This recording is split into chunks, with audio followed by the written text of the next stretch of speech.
aujourd'hui, nous ne sommes pas en mesure vraiment de quantifier l'impact réel sur l'économie marocaine, malgré beaucoup de prévisions ont été émises, que ce soit par le HCP ou d'autres institutions, sur justement la croissance, une récession attendue pour 2020. Qu'en dites-vous ?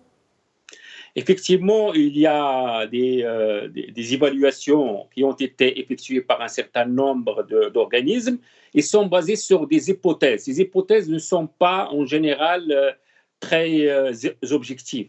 Nous voulons donc, à travers ce qu'on fait en permanence chaque jour, en actualisant nos travaux, nos observations, notre système de veille, il est actualisé chaque jour.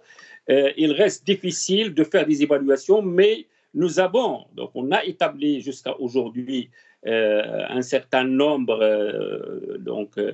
d'estimations sur l'effet sur les indicateurs macroéconomiques, sur les effets sur quelques secteurs importants comme l'industrie, comme l'agriculture, le monde rural, l'urbain.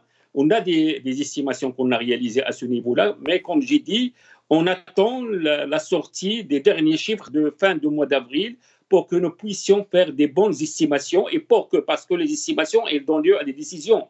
Et vous savez, nous ne pouvons pas donner aujourd'hui des impacts assez larges sur lesquels donc on ne peut pas évaluer combien il faut faire d'efforts pour remédier à ces effets négatifs.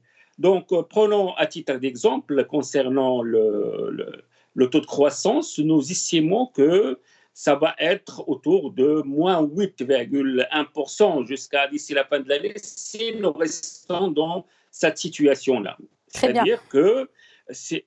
Et qu'en est-il si on passe à la phase de déconfinement, professeur Fina, quels sont les secteurs selon vous qu'il faudra prioriser et déconfiner en premier ?